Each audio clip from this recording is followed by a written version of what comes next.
Cinema आंखों से देखा जाता है, लेकिन संगीत दिल से महसूस किया जाता है।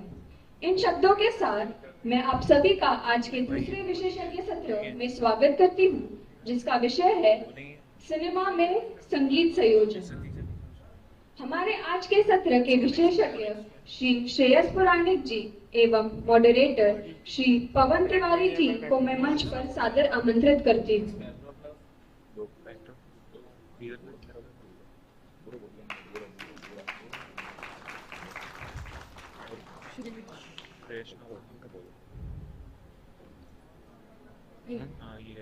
वही तो लगाया था, नहीं लगाया था।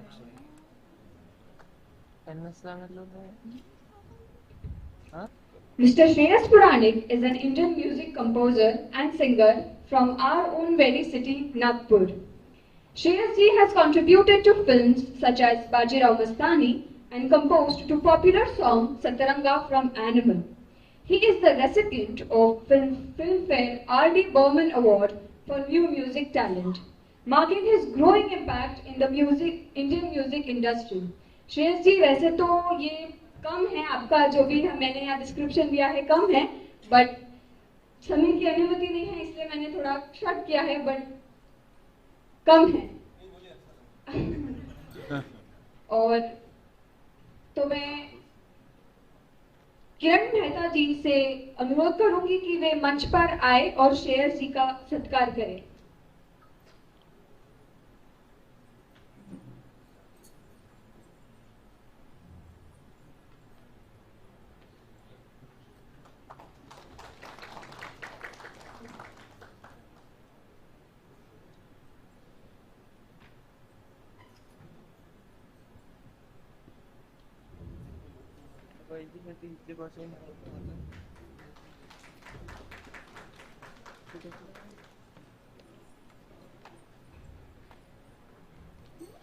Mr. Pawan Tiwari is a sound engineer with 20 plus years of experience.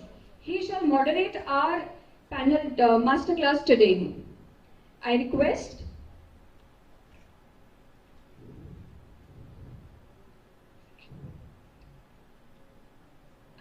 Janvi ji to come up on the stage and felicitate Pawan ji.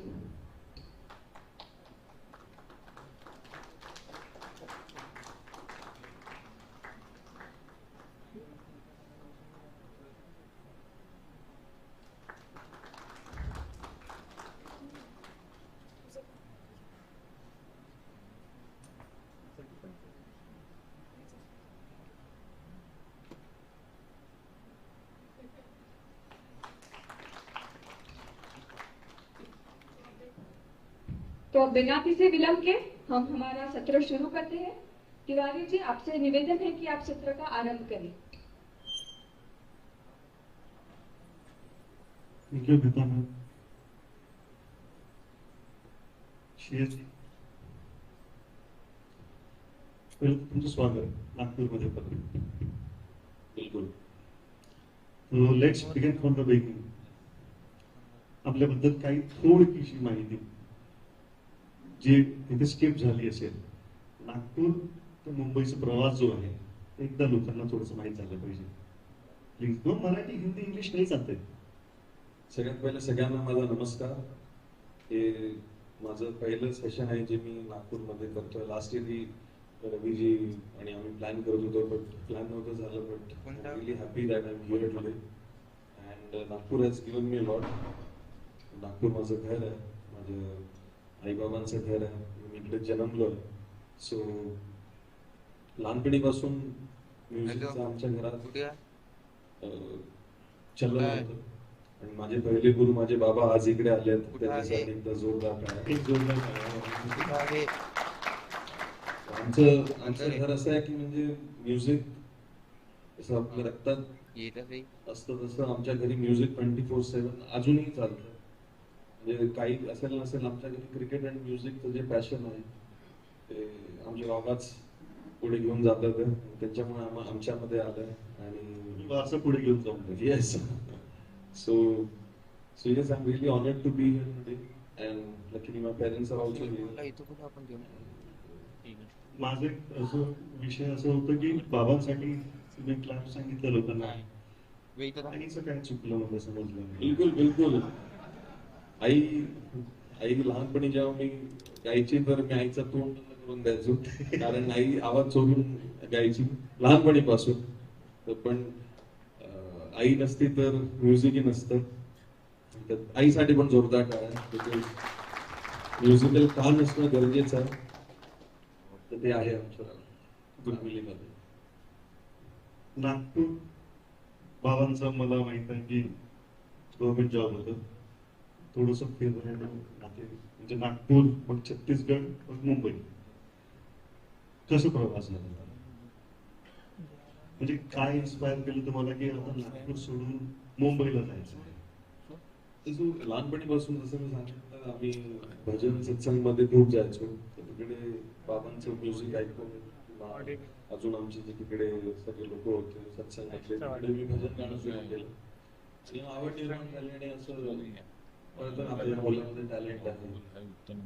जसं आता दर मुलाचं टॅलेंट दिखाओ, कोई घर पे आया, मग नाचून दाखवतो, गाऊन दाखवतो. माझी तसं ऑडिशन व्हायचं. आणि काही असं त्यावेळेला आईबाबांना वाटलं की चांगलं असायचं. मी इम्पेशंट चंचल फील होतो. मी लगेच क्लासेस जॉईन केले आणि लगेच सोडले. पण खूप गुरु बदलले स्टार्टिंग मध्ये. मग कारण क्लासिकल शिकण्यासाठी जो पेशन्स लागतो तो लहानपणी आय थिंक थोडा मुलांमध्ये कमी असतो. मग त्याच्यानंतर बाबांची ट्रान्सफर झाली छत्तीसगडला. तर तिकडे जास्त स्कोप नव्हता म्युझिकसाठी, पण 3-4 वर्ष असंच होतं. 2006 मध्ये मला भेटले गुरु पंडित विश्वजीत चक्रवर्ती, आणि त्यांनी खूप मोठा चेंज आणला माझ्या म्युझिक मध्ये. आणि म्हणजे ते जसं नॉर्मल क्लासेस 1-1 तास लोक येऊन घ्यायचे, ते आमच्या घरी यायचे तर 4-4, 5-5 तास बसायचे. लेट व्हायचं तर तिकडे झोपून द्यायचे. He was in love with my voice. त्याच्यामध्ये मग ते आणि गुरु शिष्य पैशा रिलेशन नव्हतं. It was more of like, and he gave me a lot. It was a very short span because त्यांच्यामध्ये he was a very eccentric. He still very eccentric man. काही सूर चुकला तर माझ्या म्हणजे कसं का इम्पेशंट होते ते. आणि त्याच्यामुळे पण खूप चांगला चेंज झाला. आणि त्यांच्याच कॉन्टॅक्टच्या थ्रू अजून एक जण भेटले ज्यांनी बाबांना म्हटलं की आपके लड़के में बहुत ज्यादा टॅलेंट है, आप इसको सुरेश वाडकर के पास भेजिए. आणि तेव्हा असं वाटलं की छत्तीसगड मध्ये सुरेश वाडकरांचा नंबर मिळणं इट वॉज लाईक कोणी असं बनवून चाललंय ना, अनहर्ड ऑफ होतं. अनहर्ड. बहुत फनी स्टोरी है. खाना खा के नींद तो नहीं आ रही ना किसी को? पक्का एक बार हाँ बोलिए सब लोग. हाँ खाना खाया. हाँ येस. तो जेव्हा सुरेशजींचा नंबर मिळाला, I was trying to call him, आणि तो असा वेगळीच रिंग जात होता. 10-15 दिवस मी खूप कॉल केला. 15व्या दिवशी त्यांनी कॉल उचलला आणि परेशान होऊन कोण आहे, म्हणलं सर आपसे सीखने आना है और असं. तर माझा व्हॉइस 15-16 वर्षाचा होतो आणि ट्रान्झिशन होतो ना लहानपासून मोठ्या. तर ते तेव्हा ट्रान्झिशन झालं नव्हतं. तर ते कुठेतरी बाहेर होते. तर म्हणाले की वहिनी उद्या कॉल करा, मी दुबईमध्ये. मी आईला म्हटलं यार मला वहिनी बोलले आणि सुरेश वाडकरांशी बोललो. आणि मलाही कळलं नाही बिकॉज बाबा गव्हर्नमेंट जॉब मध्ये होते. It was a big league. आणि छत्तीसगडच्या नागपूरमध्ये आमचा चांगला मोठा बंगला होता. पण suddenly when we went to Chhattisgarh it was a like government quarter. आम्ही एवढं सामान घेऊन गेलो होतं, आम्हाला सगळं बाहेर काढावं लागलं होतं आणि एवढं छोटा फ्लॅट होता. तो इतक्या इंटेरियर मध्ये असं स्कोप मिळणं वॉज इम्पॉसिबल. बट आईबाबांचीच धाडस डिसिजन होतं की नाही पाठवायचं. आणि आय डोंट नो, मी पण म्हणजे काय मुलं रडतात काय होतं. आणि माझा बॉम्बेला जाण्याचा एकच उद्देश होता म्हणजे एसएल वर्ल्ड. की आज 18 वर्ष झाले मी अजून नाही गेलो तिथे, बंदही झालं ते आता. तर आम्ही सुरेशजींकडे ऑडिशन द्यायला गेलो. ते म्हणाले की तुम्ही त्याला मी आता USA ला चाललो, 2 महिन्यांनी पाठवा. मी I had completed my 10th. पण लकीली आम्हाला ऍडमिशन मिळाली एका चांगल्या कॉलेजमध्ये, where I used to wake up at 6 o'clock. आणि त्यांच्याकडे रियाज चालू व्हायचा. 1 तास स्वतःचा रियाज असायचा. मग नाश्ता वगैरे करून 9:30ला ते यायचे. मग ते 3 तास रियाज घ्यायचे. 12:30ला संपलं की लगेच जेवढं जेवण बनलं असेल ते खाऊन 1:30 वाजता कॉलेज अटेंड करून पुन्हा 6 वाजता लगेच क्लासेस. गुरुकुलमध्ये राहायचो. फक्त सिलेक्टेड 4 मुलं आणि 4 मुलांनाच अलाउड येतं तिकडे. आणि तेव्हा ते क्लासिकल असतं डोक्यावरून जायचं, कारण सुरेशजी जसे शिकवतात त्यांचं असं 1-on-1 वाला सिस्टम नाही आहे. He sings, he practices and then you have to follow it. आणि माझं 0 नॉलेज होतं, म्हणजे क्लासिकल मी 2-2 महिने शिकून सोडून गेलो. सारेगमपधनिसा त्याच्या व्यतिरिक्त मला माहिती नव्हतं. आणि त्यांची जी मोठी बहीण तिकडे त्यांच्या बाबांच्या नावाने ती अकॅडमी आहे आजीवासन, तर ती खूप स्ट्रिक्ट, म्हणजे गुरुकुलचे रूल्स वगैरे लाईक रॉक बॉटम रूल्स, म्हणजे चूक झाली की यू आर आउट. मला त्यांनी दुसऱ्या दिवशी आम्ही सकाळी रियाज करत होतो ते आले आणि म्हणाले की कितने सूर होते. म्हटलं 7. तर ते म्हणाले 12 होते. कुठे चुकीच्या जागी आलो यार, 12 सूर म्हणजे कोमल आणि तीव्र मला माहितीच नव्हतं. पण दो I still don't sing classical heavy duty, but ते त्यांचं जे ऐकून जो परिणाम पडलाय कानावर, that has help me in a very very big manner in my composition. म्हणजे मला त्यावेळेला वाटायचं की यार एवढे पैसे देतोय आपण क्लासिकल, तर काही चेंजेस नाही होत. कारण माझं असं मानणं आहे की आपण रियाज करून 10 ते 20 नाही जाऊ शकत.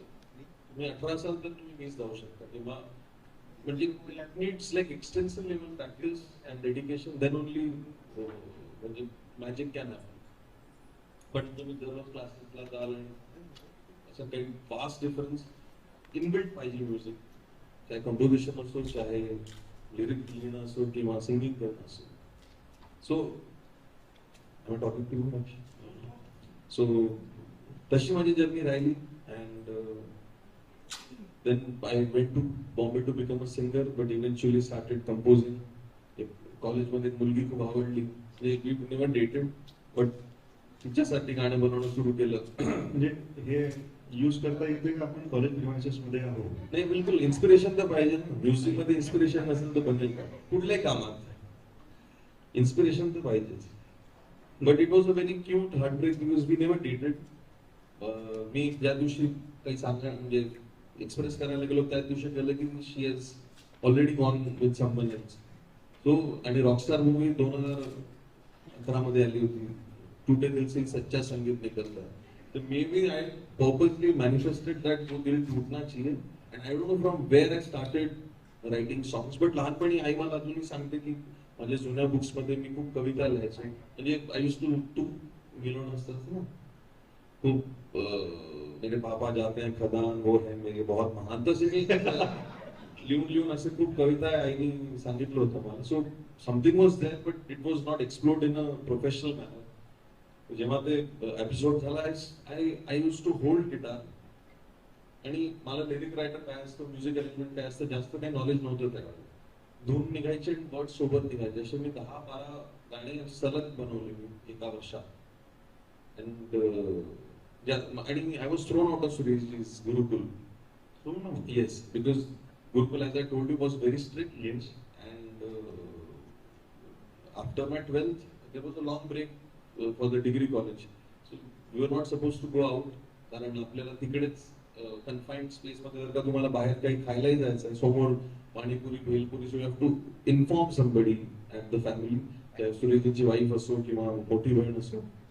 एक दिवस मी पंजाबी कंपोजरला असिस्ट करणं सुरू केलं पोस्ट माय 12th. आणि काही रिझनच नव्हता बाहेर जाण्याचा, ना कॉलेज ना क्लासेस, तर बाहेर का जातोय, दररोज परमिशन. मी निघायला लागलो, म्हटलं कोणाचं लक्ष नाही, मी जातो. So one day I got call and Sureshji बोले पॅक करून निघलो. आणि ऐसा लगा की रिलेशन खत्म हो गया. And then after 2 years when I started to compose, I recorded his wife for her debut Hindi album more India, Padma Wadkar ji. So असं सर्कल झालं एकदम की काढलं पुन्हा. आणि नाव they are like family and they treat me as their own child. So yes, आता तुम्ही अजून काय विचार. Wonderful journey, wonderful surreal journey. In fact माझा एक छोटासा प्रश्न आहे. सुरेशजी फॅमिली झाले, आपण समोर बोलू, लोकांना माहित आहे का, मी सांगतो की अरिजित सोबत सुंदर संबंध आहे. दूसरा है Sonu Nigam. Sonu Nigam is like a elder brother to you. बिलकुल बिलकुल. ठीक आहे. तीसरा आहे संजय लीला बन्सल. येस. तर यू डिसाइड द फॉर्मॅट, कोणत्या फॉर्मॅट मध्ये हे सांगायचं आहे, मग मी समोरचा प्रश्न विचारतो. I think it's all a chain. कारण सुरेशजी कडे गेलो तर यु नो लाईक आपण जेव्हा ग्रो करत असतो, आता मी जे करतो ते माझा पीक आहे, तर माझं आयडी कार्ड ते राहील. I like to differ that thought. I think your peak is yet to come. No म्हणजे whatever is happening currently. So मी फॉर एक्झाम्पल जसं आता फिल्मफेअर म्हटलं तर Filmfare is a top notch. And R.D. Burman is a very respected awards. I'm really honored. Yes. But if I get something else, that will become my main identity. तर जेव्हा आधी सुरेशजींकडे आम्ही शिकायला गेलो तर सगळेजण आईबाबांकडे बघायचे की काय करतो हा मुलगा. Because it was a very strong decision to send 18 years back की एक क्रिएटिव्ह फील्डमध्ये, because you don't know what will happen. आणि कोणी मायबाप नाही इंडस्ट्रीमध्ये, कोणीच नाही. Godfather. हा कोण zero knowledge, zero contact, nothing. Sureshji आधी ते आयडी कार्ड होतं की मुलगा काय सुरेशचा स्टुडंट, सुरेश होता स्टुडंट. मग संजय सरांना मी असिस्ट करणं सुरू केलं. It was around 2014. I guess. 14. Okay. पण बाजीराव मस्तानी, संदीप सिंग त्यांचे सीईओ होते त्यावेळेला. So he found that there is some talent in this boy. मला एक पैशाची गरज होती, लाइक कि तुम्हारा खर्चा कितना है, मैं तुमको सैलरी दिलवाता हूँ, तुम असिस्ट करो. संजय सर को एक मराठी लड़की की जरूरत है इस प्रोजेक्ट में, because Maharashtrian character based film, तुम्हारे लिए भी अच्छा होगा एंड तुम्हारा प्रॉब्लम भी सॉल्व हो जाएगा और सब कुछ ट्रैक पे आ जाएगा. So that was a big change in my story. आणि देन संजय सरांना सांगितलं की सुरेशजींचा स्टुडंट आहोत, तर एक व्हॅलिडेशन वेगळं होऊन जातं. हा यार एक तुम्हाला स्टॅम्प मिळून जातो की एक इस घोडे पे दाव लगा सकता है. चांगल्या जागेवरून आलेला Yes. मुलगा आहे. So that change. And then सोनूजींना माहिती होतं की मी कंपोज करतो, बिकॉज पद्माजींचे गाणे केले होते. So he had some orientation towards me की यार लड़के में कुछ बात है. आणि मला मी आधी फॅन होतो तर मी माझ्याच बर्थडेला त्यांना मेसेज करायचो, hi Sonu sir, today is my birthday. तर देन मला मेसेज करायचं हॅपी बर्थडे शिकायचं, तर मी तो सेव्ह करून ठेवायचो नोकिया फोनमध्ये. बिकॉज ते खूप मोठं होऊन जायचं त्यावेळेला की आता तर कॉल केला तर उचलून घेतात.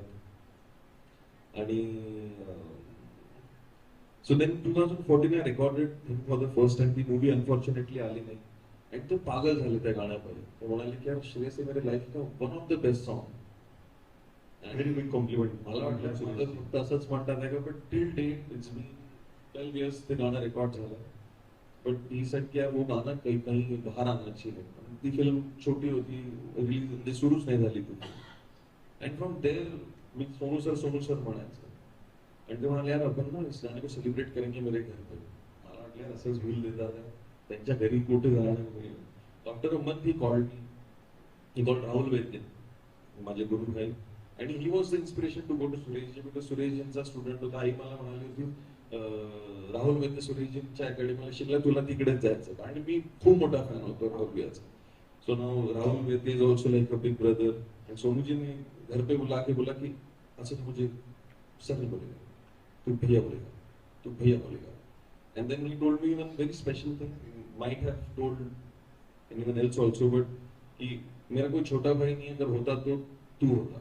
क्या बात आहे. सो त्यावेळेला असं फिलिंग येणं सगळेलच होतं.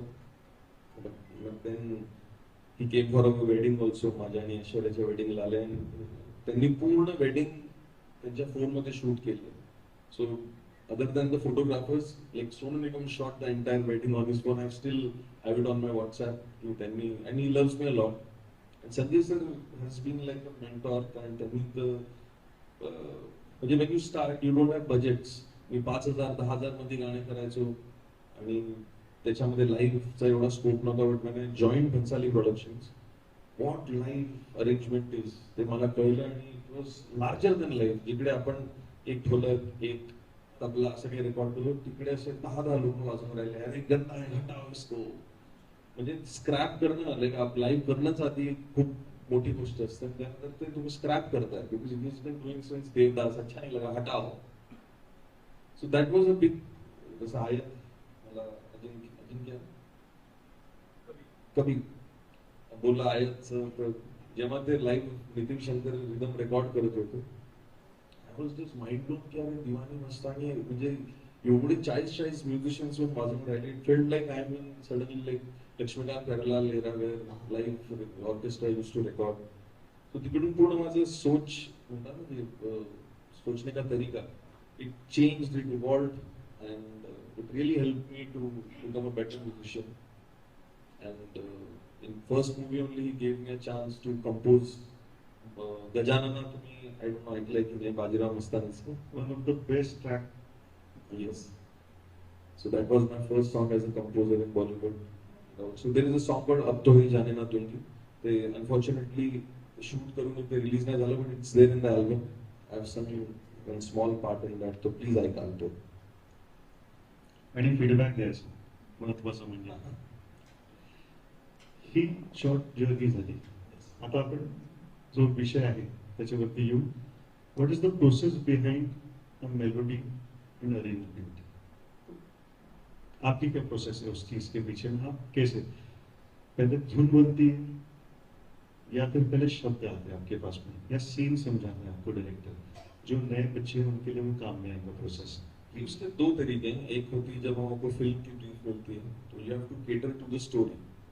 And like how I told you Satranga, this is I was told that they wanted a song like लालिश, but when I made Satranga that production house, उनको अच्छा नहीं लगा क्योंकि सिचुएशन में नहीं बैठ रहा था. बट रैंडमली दिवाली पार्टी में सेलिब्रिटी वांगा जी ने सुना, एंड भले ही मैंने केटर किया था किसी और की रिक्वायरमेंट, बट वो फिट बैठ गई एनिमल के चांद वाले सीन पे जहाँ पे पहले गाना नहीं होने वाला था. But because he heard the word आधा तेरा इश्क आधा मेरा ऐसे हो पूरा चंद्रमा, तो फिल्म में करवाचौथ का शॉट था and then he just leaves. सबने देखी एनिमल? आप सबने देखिए कि नहीं? हाँ. तो जब वो वॉर पे जा रहा होता है वहाँ लड़ाई करने के लिए, सो वहाँ पे गाना नहीं होने वाला था. बट व्हेन ही हर्ड कि ऐसे वो पूरा चंद्रमा, so he thought that he could just play around that context. And मुझे जब पता चला कि मेरा गाना कमरे में शूट हुआ है, आपको लगता है कि शाहरुख खान की तरह पहाड़ों पे शूट हो और मजेदार तरीके से चुन्नियां लहरा रही हो और ऐसे कुछ हो रहा, तो ऐसे कुछ हुआ नहीं. तो मुझे घुस गया ये एफर्ट, इतना बड़ा फिल्म है, इतना ये. बट वो डायरेक्टर की विजन, एक कमरे में 5 मिनट का गाना शूट किया उन्होंने. सो sometimes you have to cater to the story, sometimes the song gets catered itself. And for indie, if you're composing them, तो independence है आपको, तो जो आपके मन में आए आप कर सकते हो. इसी से कनेक्टेड दूसरा प्रश्न ये है कि आपको लिबर्टी कितनी रहती है वो सॉन्ग के पीछे में? डायरेक्टर आपको आर्टिस्ट सिलेक्ट करने के लिए लिबर्टी देता है, अरेंजमेंट में चेंजेस करने के लिए लिबर्टी देता है. तो आपने जब पहला विजन करा था कंपोज करके कि मेरा सॉन्ग का फाइनल प्रोडक्ट ऐसा जाएगा, एंड वो जर्नी में फाइनल प्रोडक्ट आपके हिसाब से बनता है कि डायरेक्टर चेंजेस करवाता है उसमें? It is a joint effort. It is never कि मैंने जो कर दिया वो फाइनल है और आपको जो रखना है रखो. It's not like that, because वो जब तक कोइंसाइड नहीं होंगे तब तक वो सतरंगा ऐसा था कि जैसा स्टार्ट से था वैसे का वैसा फिल्म में गया, वैसे का वैसा रिलीज हुआ. तो the music label had asked me to give another version for the audio. मैंने 15-16 वर्जन्स बनाए थे. फाइनली वांगा जी ने बोला कि यार जो ये वर्जन है यही फाइनल होगा, इसके अलावा कोई वर्जन नहीं जाएगा. So it's a like combined effort of a director, of a production house, of the composer.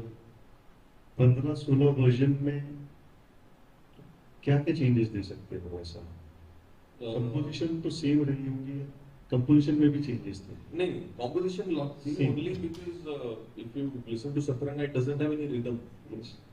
सिर्फ एक गिटार पे स्क्रैच हो जाता है. वांगा जी का सेलिब्रिटी वांगा जी उनका जो तरीका है वो ऐसा है कि once he listens to a tune and he was hooked on to that, if you make 19-20 का भी change, he will realize and he will tell यार या तो निकाल दे या तो जो है वही कर. And that happened with all the album. जो सुना वही रिलीज हुआ है. ऐसा नहीं कि आपने मतलब usually what happens कि आप स्क्रैच भेजते हैं, स्क्रैच के बाद आप थोड़ा कुछ इसमें गिटार ऐड किया, फिर इसमें फ्लूट ऐड किया, तो it goes on like that. But उनके केस में सतरंगा के लिए जो स्क्रैच भेजा तो उन्होंने रणबीर कपूर को सुनाया, वो उनको बहुत अच्छा लगा. तो मुझे कॉल आया कि रणबीर ने जाके आलिया भट्ट को सुनाया, वो भी पागल हो गए सुन के. सो जो स्क्रैच था वही फाइनल गया. तो फिर आपने गाना भेजा था आपके आवाज में, यस अरिजीत ये किसका डिसीजन था कि अरिजीत को हमसे गाना गाना चाहिए? आपकी आवाज में क्यों नहीं? क्योंकि आप तो सिंगर बनने हैं। बिल्कुल बिल्कुल। सो ये तो मेरी पर्सनल चॉइस भी थी कि अरिजीत दा गाए, because I think he is a magician and वो जिस तरीके से एक गाना एक्सप्रेस करते हैं वो बहुत कम लोग, मतलब he is blessed with a great soul, is blessed with a great voice and he can modulate for any song. And तो जब ये डिसाइड हुआ कि अरिजीत दा गाएंगे, एक तो जल्दी गाते नहीं है, उनको लाना ही पकड़ना ही मुश्किल है, but thanks to T Series they got him in time. When we recorded first half we were not that happy. तो क्या होता है कि गाना आप एक साल से सुन रहे हो, and I am not just a composer, I am a singer composer, so I have a certain way I sing and maybe that's why the song gets locked. So when suddenly a singer comes on board, you would need that transitioning time to understand the new voice, because मैंने अच्छा गाया बुरा गाया, अरिजीत ने अच्छा गाया बुरा गाया, but एक आप रफ वॉइस सुनते हैं, it takes time to absorb the newer voice। हम सब हिल गए कि यार ये गाना अच्छा नहीं लग रहा, अच्छा नहीं लग रहा। मंगा जी ने बोला यार ये श्रेयस तुमने गाया, because naturally he sang it in his own way। So मंगा जी said नहीं अच्छा नहीं एक बार और रिकॉर्ड करते। So we got on a video call। So every time Arjit was asking कि इसको कैसे गाऊं, तो उनका एक ही रिएक्शन था जैसे श्रेयस ने गाया। So if you listen to my scratch, only 2 places I have changed the variation. Other than that, he has tail to tail, which is a brilliant art। एक होता है कि आप अपने हिसाब से गा रहे हैं, but मेरी tail to tail कॉपी करी उन्होंने। And he has modulated his voice. If you listen to Arijit Da, if he sings for Pritam, अगर वो प्रीतम के किसी सिंगर ने स्क्रैच गाया तो he will modulate his voice according to that scratch voice. If he sings for जीत दा खुद गाते हैं, जीत गांगुली बहुत अच्छे बड़े कंपोजर हैं, आशिकी उनका गाना था आशिकी के ऊपर, he'll sing मुस्कुराने की वजह तुम हो, if he sings मुस्कुराने पतला मोटा, so he modulates his voice in a very beautiful manner। That's what worked and इन्हें कंट्रोवर्सी नहीं, मैं बस पर्सनली पूछना चाहूंगा कि फिर जब आप सोनू निगम जी को बड़ा भाई मानते हैं तो आपके दिमाग में फिर पहला थॉट ये भी नहीं है कि सोनू भैया से गाना लगाऊंगा? नहीं, उनके जैसा सिंगर तो कोई नहीं है पीरियड। बिल्कुल। सो क्या होता है ना, बहुत अच्छा सवाल है, कंट्रोवर्सी लोग आजकल कुछ भी वायरल करते हैं। हाँ, but see it's not about Sonu जैसे क्यों नहीं गवाया, या एक गाना जब बनता है उसकी तासीर होती है जी। So Sonu Nigam can also sing anything, Arijit can also sing anything, but एक गाना जब आप कंपोज करते हो या जब कंपोजर डिसाइड करता है, एक मन में एक आवाज चलती है, वी कैन इजीली डिफाइन कि किसके आवाज में कैसा लगेगा। एक रेंज होती है गाने की, शायद उसके मूड होता है, टेक्सचर। बिल्कुल। इसी चीज पे मेरा एक दूसरा कनेक्टिंग सवाल है, क्या एक स्ट्रॉन्ग अरेंजमेंट एक एवरेज मेलोडी को एलिवेट कर सकता है? आज की डेट में तो पहले की डेट में और आज की डेट में क्या डिफरेंस लग रहा है आपको? बिकॉज़ आजकल पहले जितना साउंड सुनते थे, पहले even 90s also was too much of live, but right now we have so many options कि एक आप AI में डालो सुनो, AI सबने सुना होगा, तो एक आप गाना डालो तो आपको 6 वर्जन मिलते हैं। आप प्रॉम्प्ट डालो, you can get the same song in a unplugged manner, you can get the same song produced in a EDM, चाहे आप उसको हिप हॉप जोन में कर सकते हो, चाहे आप उसको पूरा पॉप इंडी पॉप रख सकते हैं। सो पहले के जमाने में हमको सिर्फ पता था कि ढोलक तबला लाइव और जो जितने परकशंस यूज कर सकते हैं, परकशंस हैं और साउंड अच्छा है, वो बता रहा था। मैं भी हूँ, आप ही हैं, आप ही। एक बार जोरदार तालियां साउंड दादा के लिए। खाना खाया ना भैया? आप ही कर रहे हो ना? अच्छा, कहाँ है? हाँ ठीक है। आपका प्यार है क्या ये?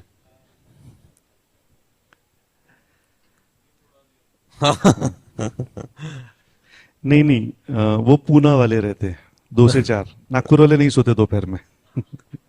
So yes, arrangement is a very integral part, and आज की डेट में और एडवांस हो गया। So you get more options, you get एक बहुत बेसिक सवाल मैं लोगों के हिसाब से पूछना चाहूंगा।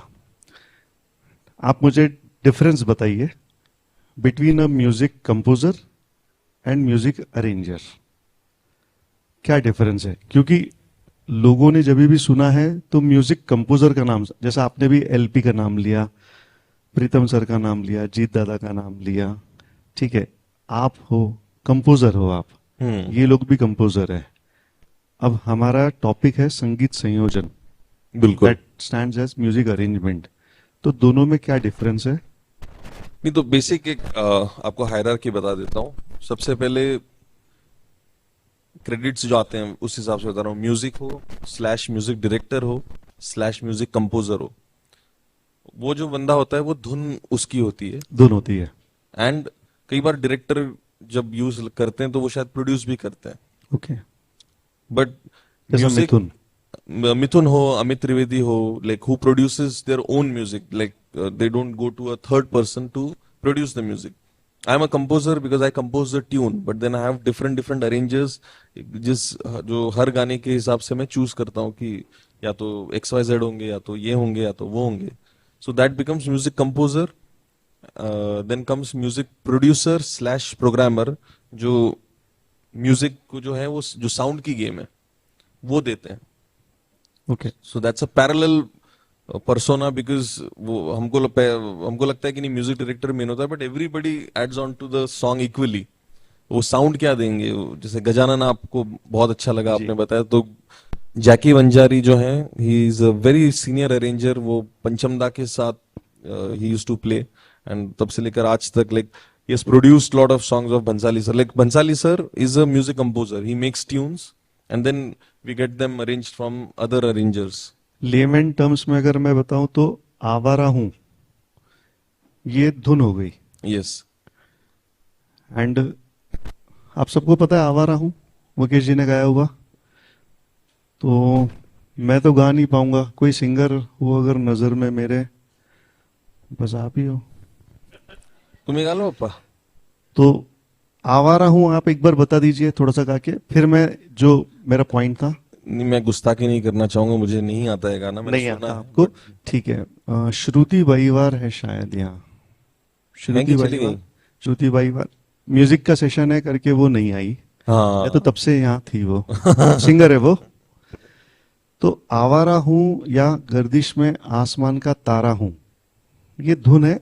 इसके बाद में एक फिलर आता है, एक म्यूजिक का पार्ट आता है, टैररर आवारा हूं टैररर आवार। श्रेयस जी का बोलना है कि आवारा हूं ये काम करा हुआ है श्रेयस जी ने एज अ कंपोजर, और वो टैररर ये जैकी जी का अरेंजमेंट में। अब मुझे ये बताइए कि आपने अरेंजमेंट के लिए जैकी को डिसाइड कर लिया है कि मेरा कंपोजिशन है ये, आप अरेंज कीजिए, बिल्कुल।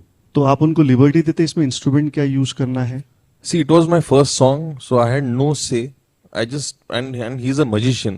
Yes. आप sometimes मतलब वो मोस्टली उनके साथ ऐसा होता है कि आप कोई धुन दो उनको एंड आप ब्रीफ कर दो कि ये मेरा brief है, and he does wonders, because क्या करते हैं मुझे नहीं पता, because he is a very senior guy और पर्सपेक्टिव बहुत अलग है। एक रेगुलर धुन को भी बहुत अलग तरीके से देखते हैं। तो मैं बहुत छोटा था, I was 20-21, so उनको मिलना ही वो समय में 21 में आपने पहला वाला गाना रिलीज हुआ आपका? हाँ, मैं 92 बॉर्न हूँ, तो 23 I was। प्रोडक्शन से guys deserves a clap. So उस टाइम तो ब्रीफ यही था कि Sanjay sir was there with me, because उन्होंने बोला अरे आरती है, and तो उन्होंने वो पार्ट लाया, सुबह करता दुखा हरता वारदा लेकिना ची। तो गाना चल रहा है 4/4 में, and he suddenly got 6/8 into that, so that was his brain to get that part. Okay, sound वाले भैया बहुत बिजी है।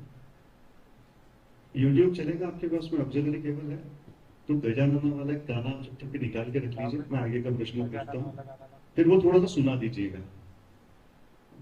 दूसरा मुझे आप ये बताइए अरेंजमेंट की हम बात कर रहे हैं,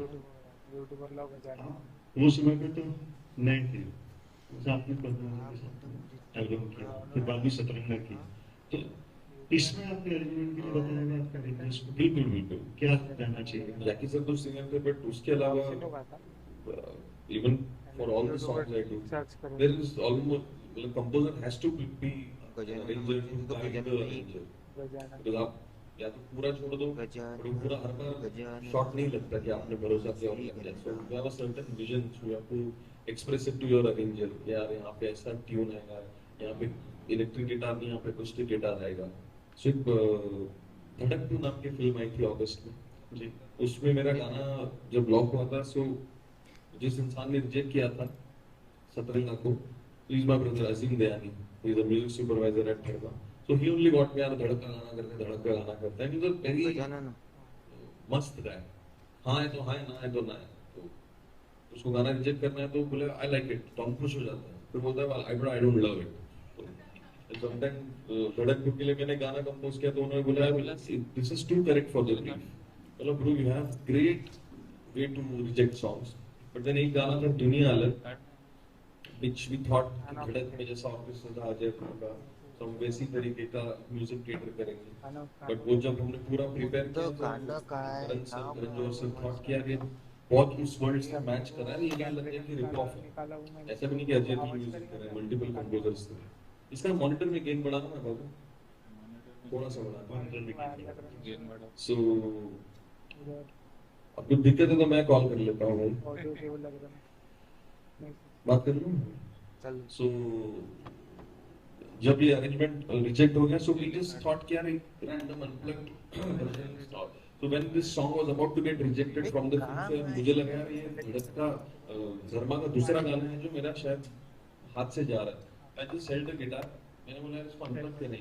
So suddenly वो जो थॉट था, जो कॉर्ड्स मैंने बजाया गिटार में, that intrigued Azim, and he said कि bro कल के कल इसको रिकॉर्ड करते हैं।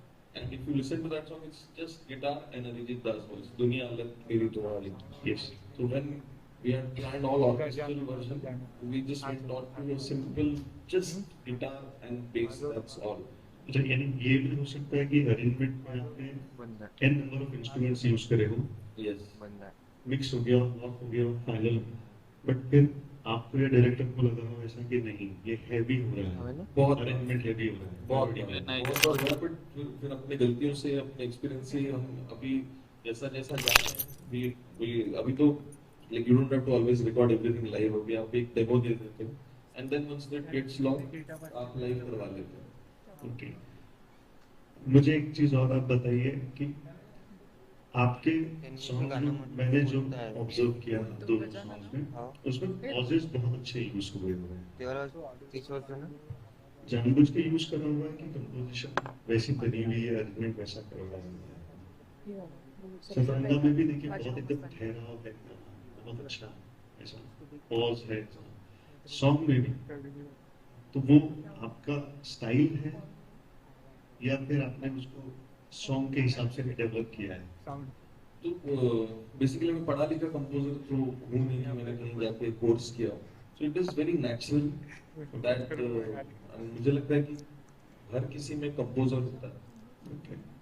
मतलब आप मुझे कुछ भी निकालो, ये एक कंपोजिशन है, भले खराब हो या अच्छी, बट हर किसी में क्षमता है कि वो भले वो, अगर मैं अभी बोलूं आज मैं यहाँ पे आया हूँ खाना खा के जाऊंगा, ये भी कंपोजिशन है। आज मैं यहाँ पे आया हूँ खाना खा के जाऊंगा, बहुत अच्छे। नहीं ताली बजाने वाला ऐसे कुछ कोई स्टैंडर्ड राइटर्स है हमारे पास में, अभी किसी के पास में कोई गीत भी लिखा हुआ हो, कंपोज करवाना है, अभी साइन करवा सकते हो कंपोजर को। सो बेसिकली हर किसी में कंपोजर होता है, एंड ये हर कोई बोलता नहीं है, बट चक्कर में बहुत लोग कंपोजर बन रहे हैं बॉम्बे में, क्योंकि मैं हमेशा बोलता हूँ कि हर किसी में अंदर एक कंपोजर होता है, क्योंकि मैं सिंगर बनने आया था, मैं अगर कंपोजर बन सकता हूँ तो आई थिंक कि हर किसी में है। नहीं ऐसा नहीं है, वो तो आपके मम्मी पापा ने फोर्स करे आपको टैलेंट देख के, क्योंकि पापा का आपने जो गाना बनाए थे मेरे पापा महान चले खदान, तो वो भी नहीं किया गाना मेरे साथ।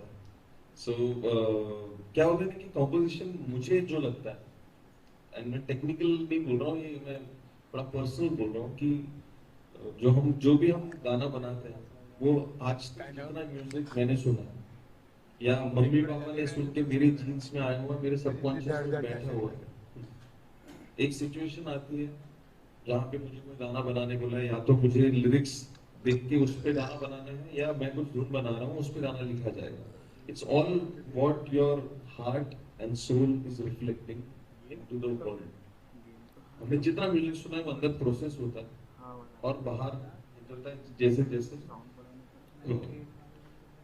अभी भाई साहब साउंड वाले भी वो गाना है अपने पास में, एक प्लीज थोड़ा सा बजा दीजिए, उससे से कनेक्टेड कुछ प्रश्न है मेरा।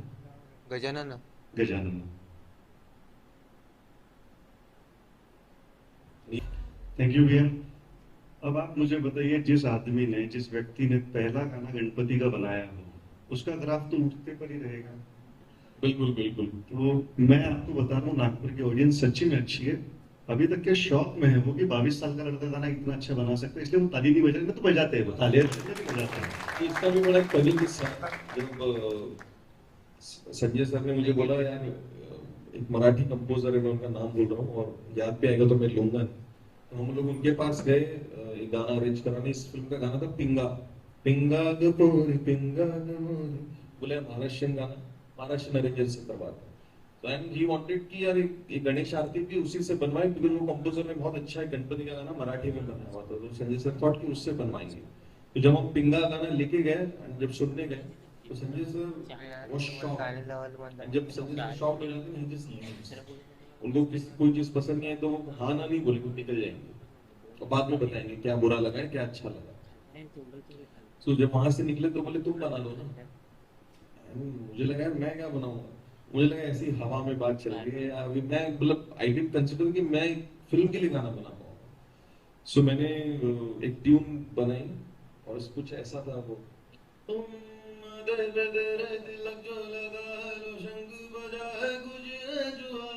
सुख करता दुख हरता है दिशा में डालोगे ना ना ना ना ना ना ना विघ्नों का नाशक तू सिद्धि विनायक तू हे बाप्पा मोरया।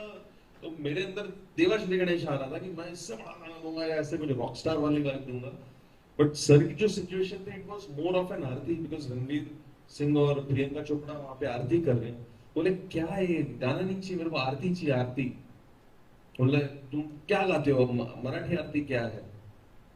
तो सर हम क्या गाते हैं, हम गाते हैं सुखकर्ता गाते हैं। बोले हाँ ऐसे कुछ लाओ, और क्या ला सकता है। वी जस्ट थॉट कि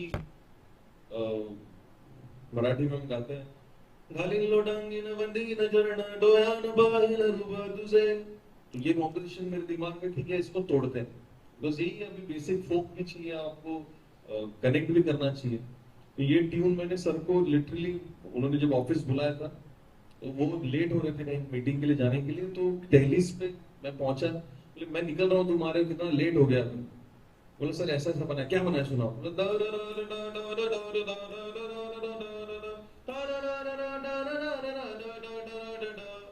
गजानना गजानना, ये हुक मैंने लिखा था, गजानना गणराया। मुझे बड़े अच्छे लगे थे वर्ड्स। तो उन्होंने जब ये सुना तो बोले यार बहुत अच्छा है। तो मतलब ठीक है सर। बोले शाम को शूट करते हैं। मैंने बोला शाम को शूट करते हैं सर, गाना प्रोग्राम होगा, अरेंज होगा। बोले नहीं तुम एक काम करो, 2-3 लड़के लेके आ जाओ तुम्हारे सिंगर दोस्त जो होंगे, और 2 ढोल वाले लेके आ जाओ। अब मुझे कुछ पता नहीं क्या होने वाला है। हम सेट पे पहुंचे, बड़ा सेट, इससे 4-5 हॉल मिला लो, उतना बड़ा सेट लगा हुआ है। एंड हमको साइड में खड़ा के ढोल वाले हमने, तब तक लिरिक्स भी आ गए थे, प्रशांत इंगोले ने लिरिक्स लिखे थे, उन्होंने और सारे गणपति के नाम डाले उन्होंने। It's very thoughtful. लंबोदर तू विनायक तू बल्लाश्वर मोरया, एकदंत तू महेश आय तू मोरया, वक्रतुंड तू गजमुखा तू सिद्धि विनायक। तो वो जब आया सब हिल गए कि यार ये सुपर हिट है। एंड वो 15 से 20 बार हमने सेट पे गाया, गुलाल उड़ रहा है और हम लोग पीछे भीड़ में दिखाई नहीं दे रहे, बट ध्यान से देखो तो एकदम पीछे खड़े हम लोग जो फ्रेम में नहीं थे। तो ऐसे ही गाना शूट हुआ। एंड पता भी नहीं था कि ये गाना म्यूजिक आने के बाद, बिकॉज वो मोंटाज शूट किया था उन्होंने, but it became the one of the biggest songs of Ganpati. I was nominated for मिर्ची म्यूजिक अवार्ड्स। तो काफी गेम चेंजिंग। गणपति बाप्पा को पूरा आशीर्वाद मिला। यस, मेलोडी मन में उतरती है ये वाली, और अरेंजमेंट जो है ये ऐसा गहराई ढक के जाता है इसका, बहुत अच्छा। हाँ। मैंने पहले भी बताया आपको कि मुझे ये बहुत पसंद आता है सॉन्ग आपका, काफी बेस अच्छा यूज किया उसने। बहुत अच्छा यूज किया। अब आप मुझे बताइए कि क्लासिकल सीखना जरूरी है क्या, अरेंजमेंट या कंपोजिशन पॉइंट ऑफ व्यू से?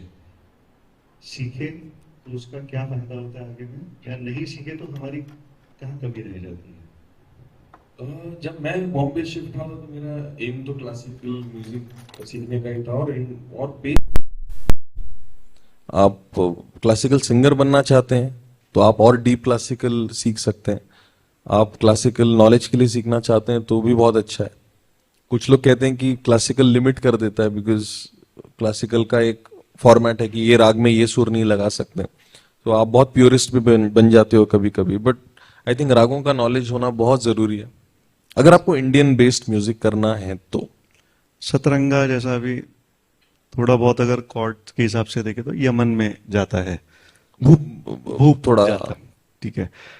तो मुझे बताइए कि जो क्लासिकल हमारे यहाँ राग बने हुए हैं वो मूड के हिसाब से बने हुए हैं, ये मूड के हिसाब से ये राग अच्छा लगता, वैसा लगता। यस। तो जब आप कंपोज करें सतरंगा को तो वो कोई थॉट था क्या कि मुझे मूड के हिसाब से होना, तो ये राग के हिसाब से? प्योर नहीं भी रहा तो भी चलता, लेकिन रेफरेंस मैं उतना स्ट्रिक्टली नहीं फॉलो करता। मैंने जितना जो मूड होता है, ओके, मैं जब गिटार पकड़ता हूँ, जब एक माहौल बन जाता है मेरे आसपास, या तो 5 मिनट में गाना बनता है या 5 महीने में भी मैं गाने नहीं बनाता हूँ, फिर वो पड़े रहते हैं। फिर अचानक कुछ सूझता है, फिर वो बाहर निकलता है पिटारे में से। But it's I think more of a mood kind of composition. जैसे एक फिल्म आई थी दुकान, it's a very small film, मेरी फर्स्ट फुल एल्बम लाइक जिसका मैंने कंपोज किया, वो प्लीज जाके सुनना। उसमें गाना है मोहना लागे, इट इज सung by again by Arijit Da, my first song with him before सतरंगा। तो जो जिन्होंने लिखा है सतरंगा, उन्होंने डायरेक्ट किया Dukaan, they are the writers of Ramleela, जिन्होंने दीवानी मस्तानी लिखा है, जिन्होंने मोहित रंगोलाल लिखा है, सिद्धार्थ गरिमा, बहुत मेरे प्यारे दोस्त हैं, अच्छे दोस्त हैं। सो when they asked me to compose for their entire film, so उसमें काफी अलग अलग सिचुएशंस है, बट एक सिचुएशन है the film is about surrogacy. पता है आप सबको, जहाँ पे हम मतलब एक लड़की को हम हायर करते हैं to get pregnant for us and give the baby. तो उस फिल्म में स्टोरी ऐसी है कि वो जो सरोगेट मदर होती है उसको बच्चे से प्यार हो जाता है, and she runs away with the pregnant tummy. तो अब वो गा रही है, मोह ना लागे मोहन तो से ऐसी कोई सूरत कर दे, यारे शम्सी मखमल कर दे, या पत्थर की मूरत कर दे, तो मैं काशी कावा मेरा, तो मैं बस्ते शाम, जो मैं कर लूं तेरे फेरे, कर लूं चारों धाम। ये लिख के उन्होंने मेरे को दिया। So I composed 2 versions of it, 3 versions of it. Quickly सुनाता हूँ मैं। तो पहला था मोहन लागे मोहन तो से कोई ऐसी सूरत कर दे रे, यारे शम की यारे शमसी मखमल कर दे, या पत्थर की मूरत कर दे रे। थोड़ा बढ़िया अंगे। तो मैं काशी कावा मेरा,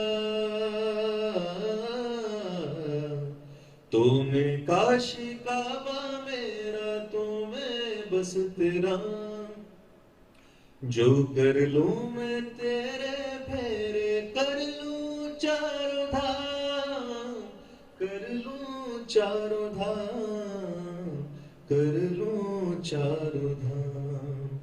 मोहन लागे मोहन लागे। ये बड़ा डार्क थोड़ा जोन देता है, तो मेरे को पड़ता है ये, थैंक यू, बहुत हेवी हो रहा है, मैंने वहीं को ही बना दिया। मोहन लागे मोहन तो से ऐसी कोई मूरत कर दे, तो मैं काशी काबा मेरा, तो मैं बस तेरा, जो कर लूं मैं तेरे फेरे, कर लूं चारों धाम, कर लूं चारों धाम। थोड़ा पॉजिटिव आ गया, एक्सप्रेशन भी पहुंच गया। तो फिर बोले यार हमको भजन वाली फील चाहिए, ये भी मजा नहीं आ रहा है। तो मैंने बनाया मोहन लागे मोहन तो से ऐसी कोई सूरत कर दे। बोले नहीं यार, इस सेकंड वाला जो है आप यही कॉम्पोजिशन लॉक कर दो, और ये जो अभी बनाया इसको अंतरा बना दो आप। वाह, तो तरस में बीते बरस ये सारे, बरस रिमझिम मेघाकार। ऐसे रागों का यूज करते हैं ताकि एक्सप्रेशन वाइज क्या आएगा। बहुत बढ़िया। मैं साउंड वाले भैया को भी धन्यवाद देना चाहूंगा, जा रहे थे तो रिवर्ब दी उन्होंने। भैया बहुत बहुत धन्यवाद। ये भी एक काम है जो कंपोजर अरेंजर के साथ में मिलकर चेक करता है कि वोकल में कितना रिवर्ब लगेगा, क्या लगेगा।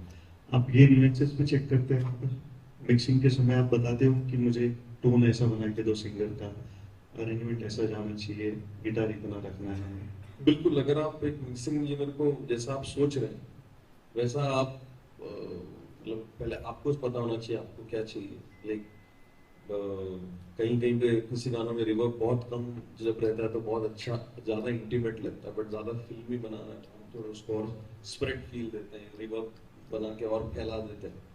तो ये सब नॉलेज ये एक्सपीरियंस के साथ ही आता है। या तो अभी जैसे हमारे भाई सीख रहे हैं तो वो आप सीखते हो तो एक अलग एक्सपीरियंस है, बट मेरे साथ was more of practical than theory, वो अप्रोच था। हाँ।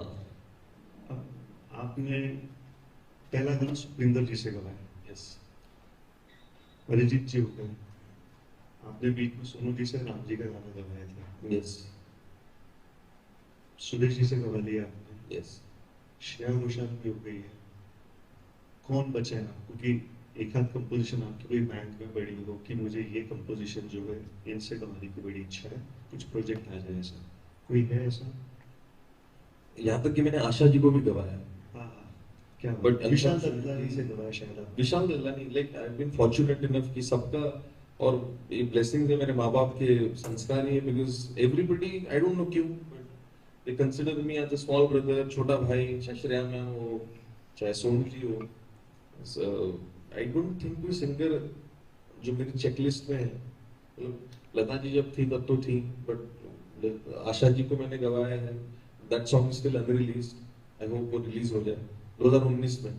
ओके, तो जैसा आपको बाकियों ने छोटे भाई बनाए हैं, तो नागपुर के लोगों से नंबर शेयर करना पसंद करेंगे आप कि आप भी इन लोगों को छोटे भाई बहन बना के वहाँ मदद कर सकें? बिल्कुल, मैं ना फोन से ज्यादा ईमेल पे अच्छा रिस्पॉन्ड करता हूँ, क्योंकि फोन पे कभी कभी हम डोंट नो हूज कॉलिंग से उठाते नहीं है, मेल पे आता है तो हमको पता रहता है। जनरली तो बजाज फाइनेंस वाले ही फोन करते हैं, मुझे तो उन्हीं के आते हैं। अब आप मुझे ये बताइए कि आपके हिसाब से शॉर्ट में व्हाट इज म्यूजिक? म्यूजिक मेरे लिए जीने का तरीका है, एंड म्यूजिक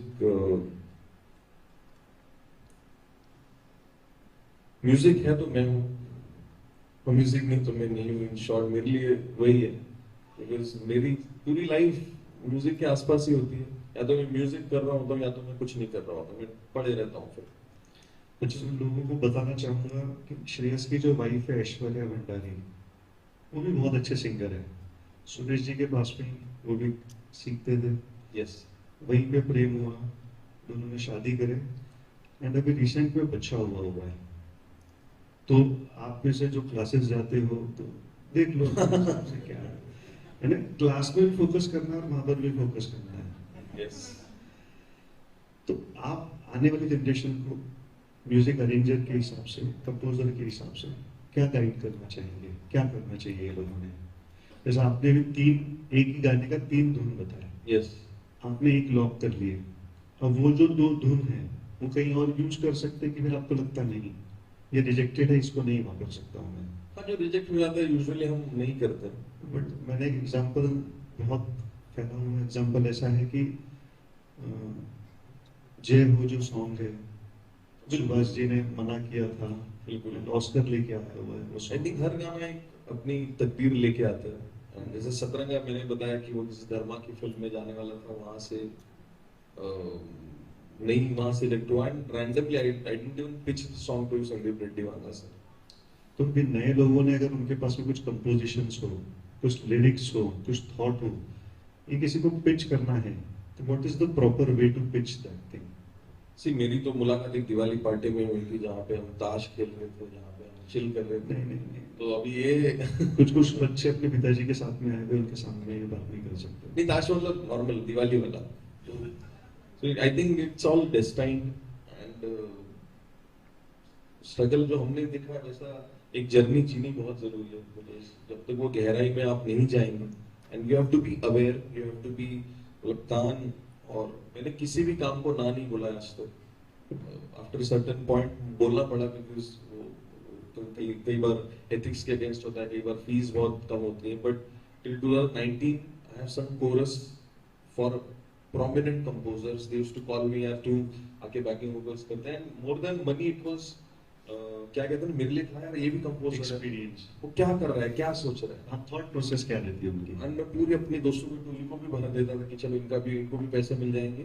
एक मतलब मैं एक तो काम को मैं एक्चुअली मैं मना ही नहीं कर पाता हूँ। सबसे पहली बात ना बोलना हमको कभी आया ही नहीं, बिकॉज थोड़ा सा हिचकिचाहट होती ना बोलने में। तो कोई भी जब मदद मांगता था तो मैं हमेशा हाँ बोलता था। मैं इसी थॉट पे किसी को मदद होना भी प्रश्न पूछना चाहेगा। हाँ पूछ लेते हैं जल्दी। हाँ, मैं थोड़ा सा माइक देता हूँ भैया, अगर विसल मारे तो थोड़ा सा एडजस्ट कर लेना प्लीज।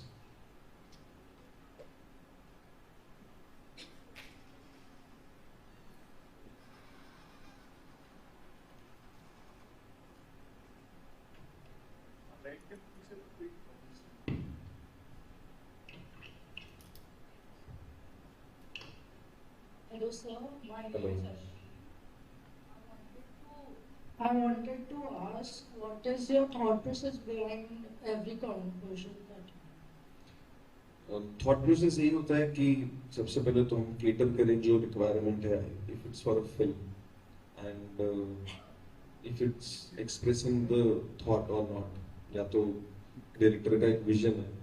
जैसे अभी एक वेब सीरीज आ रही है, it's called revolutionaries on Amazon Prime. So Nikhil Advani ji is directing that. He's a very famous director. So he called me one day and मुझे पता नहीं था वो मुझे जानता है। तो इसलिए कि यार श्रेय से गाना है वो तू ही कर पाएगा, तूने बाजीराव का खजाना ना किया है, तू ही कर पाएगा। मतलब सब क्या सिचुएशन है, बोलते हैं मुझे ना दुर्गा माँ का पीरियोडिक वेब सीरीज है जहाँ पे देश की क्रांतिकारी थे, दो तीन मैं नाम भूल रहा हूँ उनके, बट 1912 से 1916 उन्होंने हार्ड फॉर फ्रीडम। एंड वो उनका एक चेस सीक्वेंस है जहाँ ब्रिटिशर्स इनको पीछे भाग रहे हैं, बट वो एक दुर्गा माँ के प्रोसेशन में जाके राख लगा के डिस्गाइज होके मिल जाता है। उन्हें ठीक है सर मैं ट्राई करता हूँ। मैंने सिद्धार्थ वर्मा को बोला ऐसा ऐसा गाना है, लेट्स क्रैक दिस। सो पहला जो ट्यूशन आता है वो तो मैं नहीं मारता हूँ, मैंने कंपोज किया, उनको लिखवा, उन्होंने लिखा, फिर मैंने कंपोज किया। So it just clicked. The song is out, it's called जय जय दुर्गा। सो मेन एसेंस यही होता है कि जब गाना बनाओ तो उनकी जो थॉट है वो विजन उनको दिखे, सबसे पहले मुझे दिखे कि अगर चेस सीक्वेंस चल रहा है तो किस टाइप का साउंड होगा, किस टाइप का लिरिक्स होगा। तो हमने हमको बंगाली आती नहीं है बिकॉज दुर्गा माँ का गाना है, तो हमने चैट जीपीटी का हेल्प लिया। उसमें मैंने बोला कुछ मुझे शब्दों जो इस सिचुएशन को, तो उसमें लिखा था सिंदूर लाल आगुन ज्वाल, सिंदूर लाल आग की ज्वाला, मुक्ति रे जो धार आज हो लोकाल। तो जब हम लड़ाई करें हमको मुक्ति मिलेगी। आई थिंक इट मींस कोई बंगाली है यहाँ पे? नागपुर में है आप बंगाली? तो मुक्ति रे जो धार आज हो लोकाल, इसका मतलब क्या है? हाँ, समथिंग ऑफ दिस सॉर्ट। तो यस, विक्ट्री हुआ। तो यही एसेंस होता है। And also I had another question, that was what brought you into like composition? I told you ना that अच्छा sorry. आप थे ना? I No. It was just a trigger. You will also get triggered. Inspiration चाहिए life में। Yes hello sir, firstly it's a very proud moment for us as Nagpurians कि आप हमारे शहर से बिलोंग करते हैं। मुझे एक्चुअली सतरंगा सॉन्ग की एक लिरिक है जो आपने वो तू मेरी सारी यादें, so I just want to dedicate that lyric to you, क्योंकि मुझे बहुत पसंद आया जिस तरीके से वो गाया। तो दैट पॉइंट वाज तू मेरी सारी यादें पानी में आज बहा दे, ये तेरी भीगी आंखें रख लूं लबों पे लगा के, मैं समंदर परिंदा है ये इश्क रे, मन मातम और जिंदा है ये इश्क रे। And sir, I wanted to point one more thing out, जो शायद बहुत खूबसूरत, बहुत खूबसूरत। I wanted to point out one more thing जो सिर्फ शायद प्रॉपर म्यूजिशियंस पॉइंट आउट करते, वैसे मैं सीखा नहीं हूँ, लेकिन जैसे गजानना सॉन्ग में है सुख करता दुख हरता वार्ता विघ्नाची, तो हम नॉर्मली ऐसे गाते हैं राइट। सो वो जो सीन था उसके बाद एक फियर्स एक्शन मोमेंट था जिसमें there's a huge action। तो आपने जो कंपोजिशन भी उस आरती का करा है, यू मेड इट इन अ वे कि सुख करता दुख हरता वार्ता विघ्नाची नुरवी, तो how do you cultivate this mindset की सीन के हिसाब से वो सॉन्ग का कंपोजिशन बन रहा है? That is my question. So see, जैसे माइनर सुर होते हैं, मेजर सुर होते हैं, समटाइम्स अभी जैसे मैंने इसके पहले जो मोना लागे का बताया, भले ही वो सिचुएशन सैड है कि जहाँ पे वो बच्चा लेके भाग गई किसी और का, बट उसके लिए तो वो खुशी है, उसको जो प्यार हो गया बच्चे से, तो वहां पे इंटेंस सुर नहीं आ सकते। यहाँ पे पता है कि यहाँ पे अटैक हो रहा है मस्तानी पे, तो वी हैड टू यूज, मतलब हम जैसे हैंस जिमर का अगर आप बैकग्राउंड सुनो तो पीछे कुछ ना कुछ चलते रहते हैं, उससे आपको इंटेंसिटी बढ़ती रहती है। तो हम हैंस जिमर तो बहुत सटल वे में, इधर मैजिशियन भगवान है, बहुत अलग तरीके से खेलते हैं, बट हमको वही यूज करना था कि इंटेंसिटी उस सीन की बढ़े उस ऑडियो से। Thank you. Yes, I actually have two quick questions, if time permits. So first question is how to log a composition, क्योंकि इंडियन म्यूजिक में और स्पेशली संजय लीला बंसाली के फिल्म से मोस्टली सेमी क्लासिकल कंपोजिशंस होते हैं, विच आर राग based, जैसे मोहे रंग दो लाल इज आल्सो कुरिया धनश्री, और लाल इश्क यमन और कल्याण के अंग का है।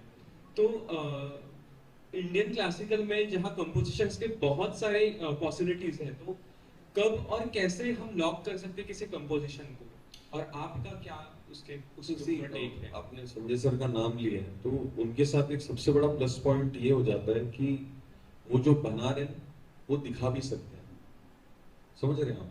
अभी शायद वैसे गाने और भी लोगों ने बनाए होंगे, मोहे रंग दो लाल हो, चाहे देवदास के गाने हो, ऐसी फिल्में आई हैं जहाँ पे मार डाला जैसे गाने बने। I don't want to name any film और एनी सॉन्ग बिकॉज़ वो गलत हो जाएगा, बट बहुत से कंपोजर्स ने या बहुत से डायरेक्टर्स ने अपने कंपोजर्स को ब्रीफ दिया कि यार हमको ऐसा गाना चाहिए, बट दे कुडंट लॉक करने की बात जस्टिफाई नहीं हो पाया बिकॉज वो स्केल अलग है। यहाँ पे संजय सर को पता है जो वो बना रहे हैं वो उससे अच्छा वो उसको नचवाएंगे, उससे अच्छा वो उसको शूट करेंगे, उससे अच्छा वो विजुअली आपको लगेगा। So that's why Sanjay sir is not a classically trained person. He has heard a lot of music till date. He listens to, मतलब यहाँ पे जितने लोग बैठे होंगे या अच्छे अच्छे बड़े कंपोजर्स होंगे उससे ज्यादा उनकी लिसनिंग आवर्स है। सो लॉक करना मतलब उनके केस में बता रहा हूँ because he knows what he is shooting, and बाकी हम जब करते हैं वो हम it's always kind of trial and error है। लगा तो लगा, नहीं लगा तो और बनाओ, लगा तो लगा, नहीं बना तो और बनाओ, but you have to be you have to understand the class, you have to work hard, you have to give lot of time, you have to gain lot of experience कि क्या गलत है। तो आज शायद मुझे मेरा ये गाना बहुत अच्छा लग रहा है, 5 साल बाद मैं सुनूंगा मुझे लगा नहीं यार शिट क्वालिटी है। शायद मैं पहले के गाने जो बनाए होंगे वो धुन बहुत अच्छी हुई, अरेंजमेंट बहुत गलत होगा उसका या बहुत मीडियोकर होगा। So it always grows with time and it's all about understanding कि क्या रिक्वायरमेंट है and trying to be a better musician. Another question related to arrangement, कि how much an arrangement influence the composition?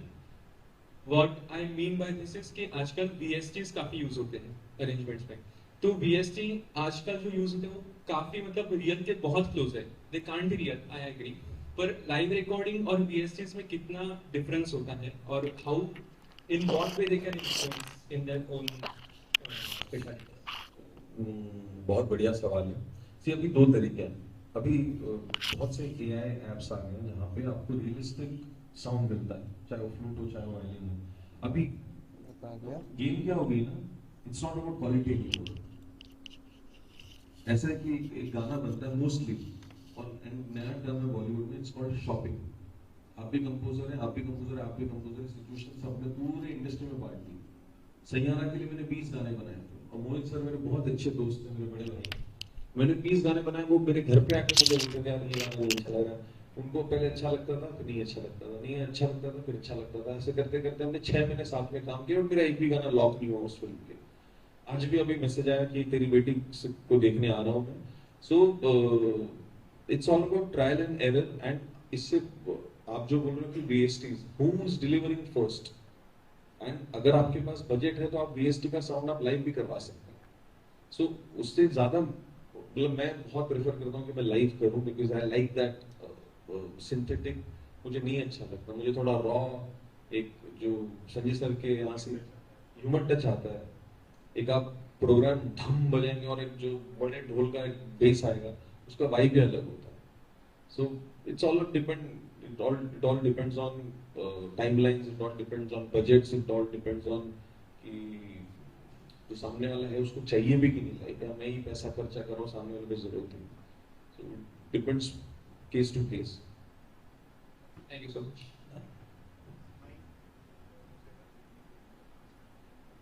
Yes,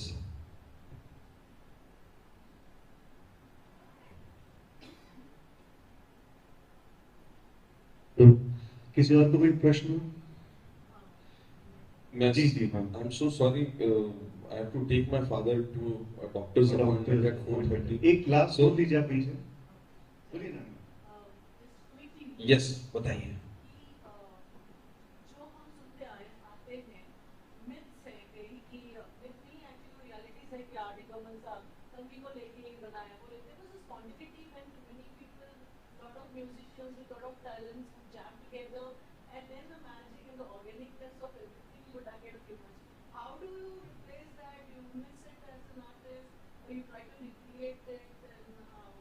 definitely वो era अलग था। Team work जो होता है, जैसे हमने बताया, it's not just the composer, it's also the arranger, it's also the lyric writer.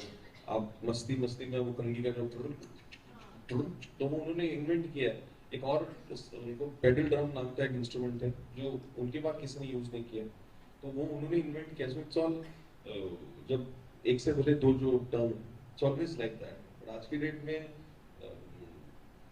थोड़ा सा सिस्टम चेंज हो गया, it's just because of the time. I definitely would love to go in that era where लोग मिलके jam करने गाने बना रहे हैं। एक चीज उसमें मैं ऐड ऑन करना चाहता हूँ कि वो समय पे इंस्ट्रूमेंट्स आपको बहुत लिमिटेड थे, तो इन्होंने वो इन्वेंट करे। जैसे पेडल ड्रम का बताया हुआ, शोले में यूज करा हुआ जो इंस्ट्रूमेंट यूज करा हुआ था टोन के लिए, आज आपके पास में बहुत बड़े बड़े बैंड्स अवेलेबल है, तो आप कहीं से कुछ भी बैंड से आप यूज कर सकते हैं, तो वो एक डिफरेंस आता है। यूज करते हैं, आज भी यूज करते हैं। अभी अंदाज अपना अपना में देखें जो सॉन्ग्स बने थे, उसका जो फॉर्मेट था एकदम 60s के सॉन्ग का लिए हुए थे, तो वो करते हैं, वो रिक्वायरमेंट के हिसाब से करते हैं। यस, मैं नागपुर के तरफ से शेयर आपको बहुत बहुत धन्यवाद। बहुत बहुत शुक्रिया। इस थोड़ा और टाइम रहता, but definitely I will be coming again. हम सब उम्मीद करेंगे कि जैसा आपको अभी इमर्जिंग म्यूजिक डायरेक्टर का अवार्ड मिले, आने वाले समय में आपको बेस्ट फिल्म फेयर मिले। Yes. और हम सेम जगह पे आपको बेस्ट फिल्म फेयर मिला हुआ है। वो मेरे को 2 फिल्म फेयर मिले एक ही साल में, and that has happened after 16 years, क्योंकि कुणाल गांजा वाला सर को मिला था और भीगे मोड़ तेरे, जहाँ पे उनको प्लेबैक बेस्ट प्लेबैक में मिला था और आरडी वर्मन में मिला था। नहीं, तो मैं चाहूंगा आपको एज अ कंपोजर पूरे मूवी के लिए, बिल्कुल बिल्कुल बिल्कुल सिंगल सॉन्ग के लिए एक बार पावर की प्लीज जोरदार तालियां। Such a detailed learned man is here with us, and इनसे बात करके बड़ा पॉजिटिव लगा। इनकी स्माइल भी बहुत अच्छी है, and I would like to thank Ravi sir, Ravi Haridas ji, and to the entire sir। मैं आपको WhatsApp नंबर दूंगा और आपको दूंगा, आप प्लीज मुझे अभी कॉल पे पूछ लीजिए, मैं जवाब दे दूंगा, but I have to genuinely leave, है ना। Sorry, I am really sorry, but thank you. वो थैंक यू बोलना चाहेंगे हम। Thank you. चलिए, thank you. Okay okay okay okay. तो बहुत बहुत धन्यवाद श्रेयस जी आपका कि आपने अपनी म्यूजिक कंपोजिशन जर्नी और सिंगिंग जर्नी के लाजवाब किस्से हमारे साथ शेयर किए और सभी उपस्थित बडिंग कंपोजर्स को मोटिवेट भी किया और साथ ही में अपनी गायकी की झलक में अपने वातावरण को पवित्र कर दिया। साथ ही में मैं पवन जी का भी धन्यवाद करना चाहूंगी कि आपने अपने बेहतरीन इंटरैक्शन स्किल्स, अनुभव और क्वेश्चन से इस सत्र की शोभा बनाए रखी। एक बार और जोरदार तालियां हो जानी चाहिए श्रेयस पुराणिक जी की। Yes, and I would like my father to sing 2 lines because he is specially come for this. 2 line तुमच्या आवडीचे. जोरदार तालियां प्रशांत पुराणिक जी के लिए.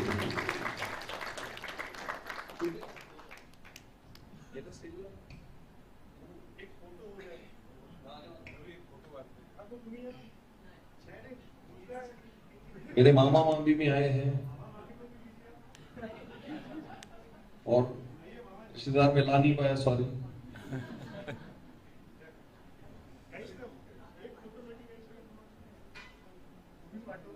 हाँ?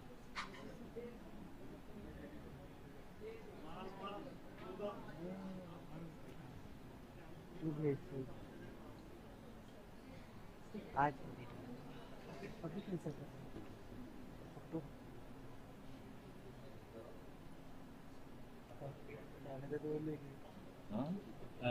किशोर जी का मेरा पसंदीदा गाना गा रहा हूँ फिल्म शर्मिली का।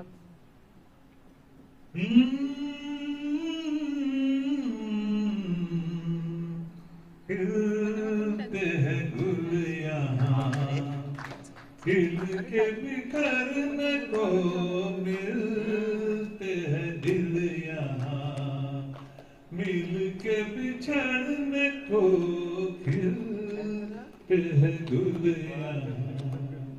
कल रहे ना रहे मौसम ये प्यार का, कल रुके ना रुके डोला बहार का, 4 पल मिले जो आज प्यार में गुजार ले, खिलते हैं गुल यहाँ, खिल के बिखरने को मिलते हैं दिल यहाँ, मिल के बिछड़ने को खिलते हैं गुल यहाँ। Thank you.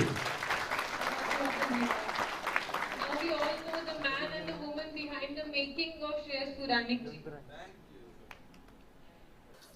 Film making passion से होती है, राइट? स्क्रिप्ट लिखी जाती है पैशन से, शूट होता है पैशन से, पर रिलीज होता है परमिशन से। Because between passion and audience there is policy. और ये सिर्फ एक आइडिया नहीं है, इंडिया में भी कंटेंट का फ्लो एक स्ट्रक्चर्ड फ्रेमवर्क फॉलो करता है। हर स्टेज पर एक सिस्टम एग्जिस्ट करता है, विजिबल हो या इनविजिबल, और यही पॉलिसीज डायरेक्शन देती है। हर सरकारी नीति अपना एक फ्रेमवर्क होता है, लेकिन जब क्रिएटर्स और सिस्टम के बीच संवाद और समन्वय होता है तो ये प्रोसेस सिर्फ आसान नहीं, पावरफुल बन जाता है। चैलेंज तो तब आता है जब हमें पता ही नहीं होता कि हमारे लिए क्या क्या अपॉर्चुनिटीज है और सपोर्ट सिस्टम्स अवेलेबल है। इसी गैप को ब्रिज करने के लिए सेतु बंधन, ये नागपुर चलचित्र फाउंडेशन की नई शुरुआत है। आज का हमारे ये विशेष सत्र के फिल्म, संस्कृति और थिएटर पर सरकारी नीति के विशेषज्ञ आस्था कारलेकर जी, चित्रलेखा खाटू जी एंड मॉडरेटर अंशुल खंडेलवाल जी को मैं मंच पर आमंत्रित करती हूँ।